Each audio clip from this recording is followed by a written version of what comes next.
여러분 안녕하십니까? 광주 MBC 뉴스데스크입니다. 윤석열 국민의힘 대선 후보의 전두환 옹호 발언을 두고 민심이 들끓고 있습니다.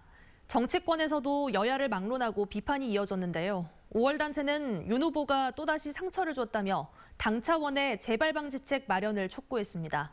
보도에 송정근 기자입니다. 국민의힘 부산 사무실을 방문한 윤석열 후보. 이 자리에서 윤석열 후보는 이른바 전두환이 정치는 잘했다는 발언을 해 국민들의 공분을 사고 있습니다. 군사 쿠데타와 그 5.18만 빼면 잘못한 부분이 이제 그런 부분이 있지만 그야말로 정치는 잘했다고 얘기하는 분들이 많습니다. 여야를 막론하고 윤 후보를 비판하는 목소리가 이어졌습니다. 광주와 전남북 민주당 국회의원들은 윤 후보의 전두환 찬양망언은 윤 후보가 군부 독재의 후예임을 자인하는 것이며 천박한 역사인식에 기인한 것이라고 비판했고, 아직도 생존 중인 5.18 피해자와 가족들, 나아가 상식이 있는 대한민국 국민에게 결코 해서는 안 되는 망언이다. 국민의힘 대권 후보들도 일제히 SNS를 통해 막가파의 망언, 대선 후보로서의 자격의심, 헌법정신 망각 등 비판의 수위를 높였습니다.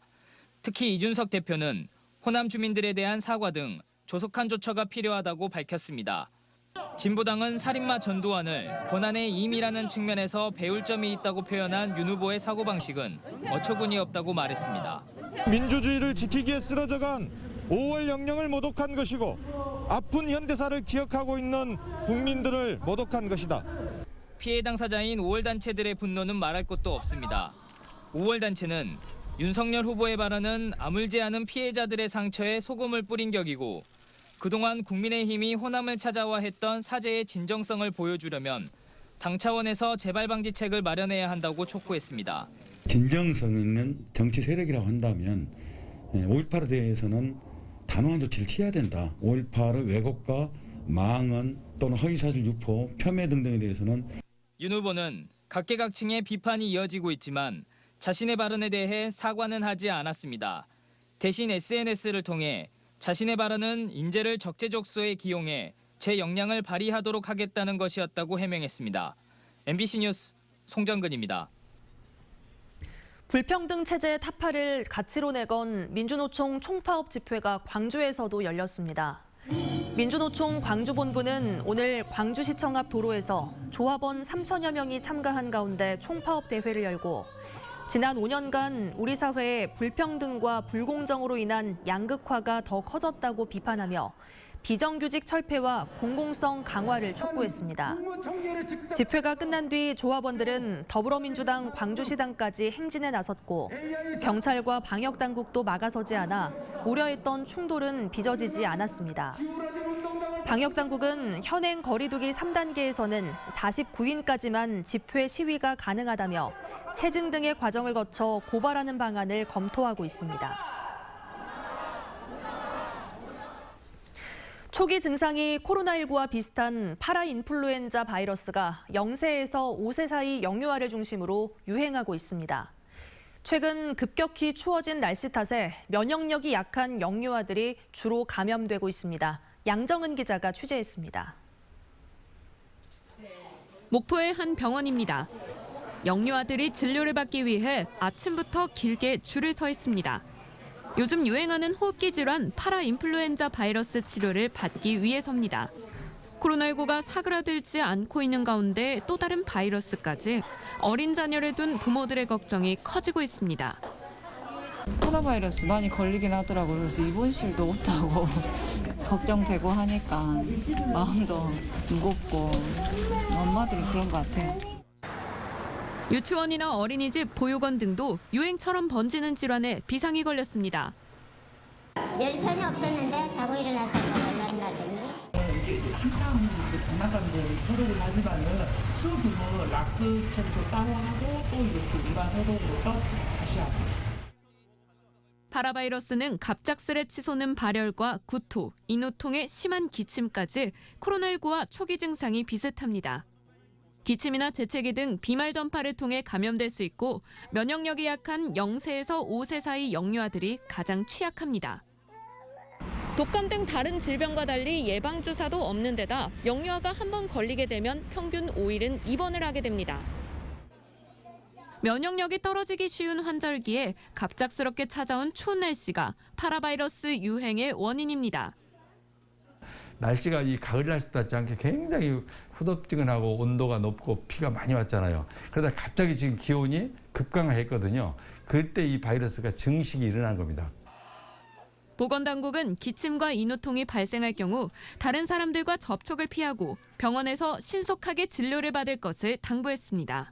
MBC 뉴스 양정은입니다. 한동안 잠잠했던 코로나19 확산세가 가족 감염을 중심으로 다시 퍼지고 있습니다. 광주시에 따르면 오늘 오후 6시를 기준으로 직업소개소 전수검사 관련 2명과 타시도 확진자 관련 4명 등 13명이 신규 확진됐습니다. 특히 19일 이후 확진 판정을 받은 25명 가운데 18명이 가족 간 감염으로 확인됐습니다. 전남에서는 나주 4명과 구례 1명 등 오늘 하루 7명이 확진 판정을 받았고 나주의 확진자는 모두 가족으로 파악됐습니다.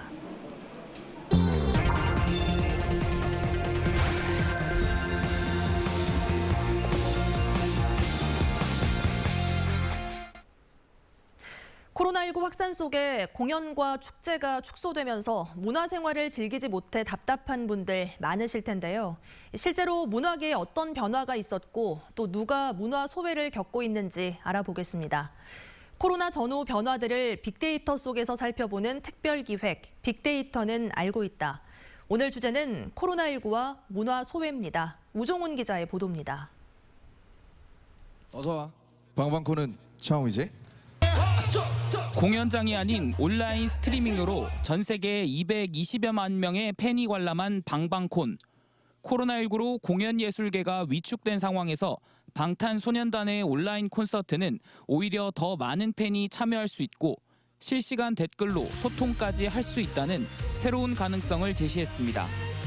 실제 코로나는 기존의 공연 예술계에 지각 변동을 일으키고 있습니다. 공연예술 통합 전산망에 따르면 연극과 뮤지컬, 클래식 등 공연이 광주를 비롯한 호남권 공연장에서 열린 건수가 급감하는 등 코로나를 전후로 큰 차이를 보였습니다.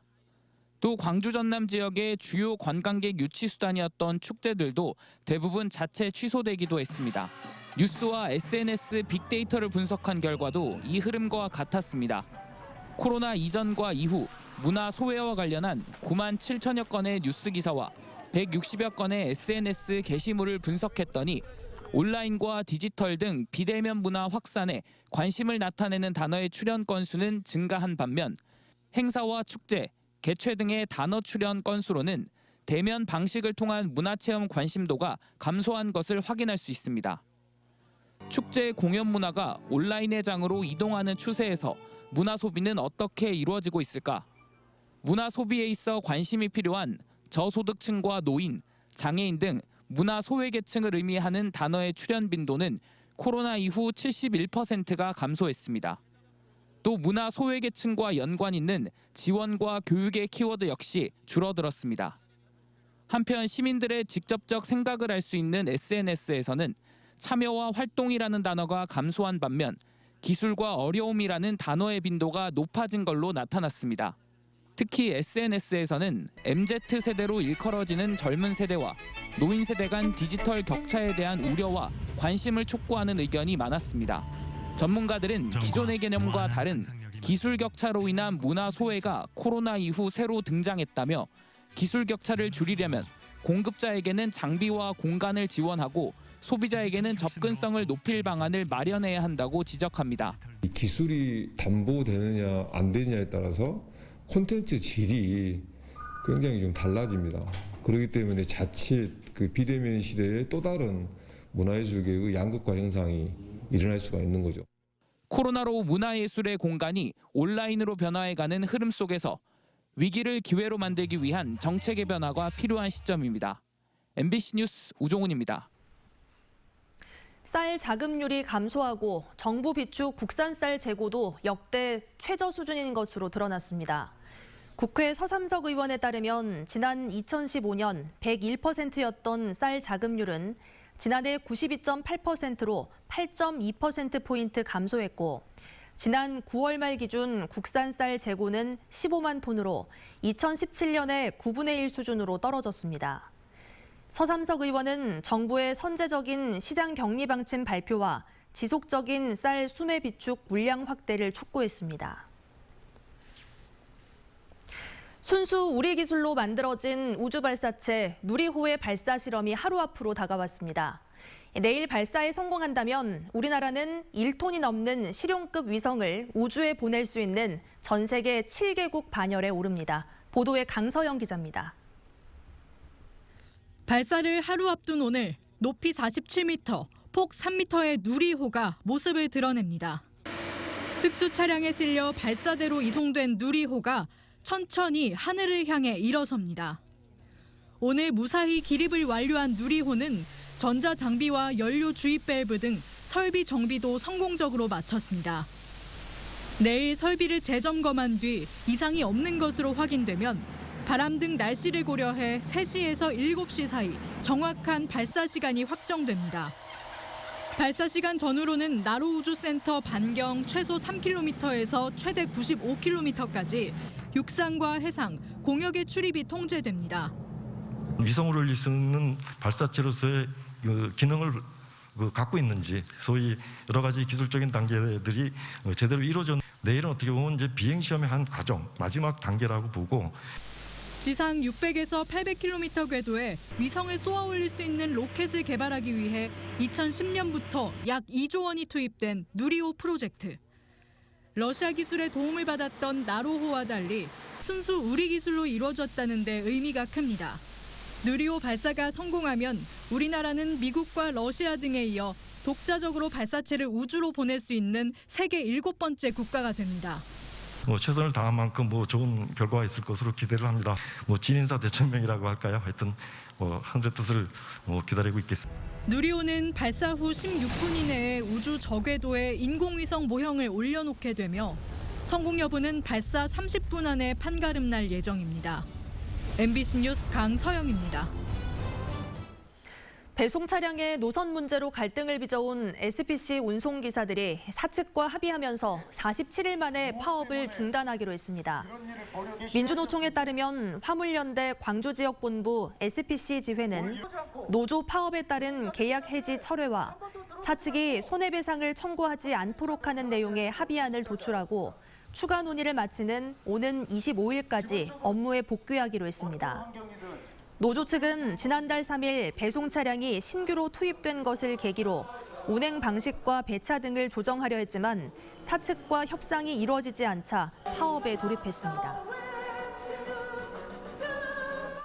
광주지검의 미제 사건과 구속영장 기각률이 증가세를 보이고 있습니다. 법무부가 제출한 국정감사 자료에 따르면 2015년 1,932건이었던 광주지검 미제 사건은 2018년 3,327건, 지난해 4,235건으로 매년 크게 늘고 있습니다. 구속영장 기각률도 2018년 18%, 2019년 22.3%, 지난해 29.6%로 증가세를 보여 자체 점검을 통해 기각률을 낮추기 위한 방안을 고민해야 한다는 지적이 나왔습니다. LP 음악을 감상할 수 있는 시설을 갖춘 LP 음악 충전소가 담양에 들어섭니다. 옛 청소년 문화의 집을 리모델링해 전시관과 LP바, 카페 등 복합 문화 시설이 들어서는 LP 음악 충전소는 내년 3월 완공을 목표로 하고 있습니다. 청소년 문화회관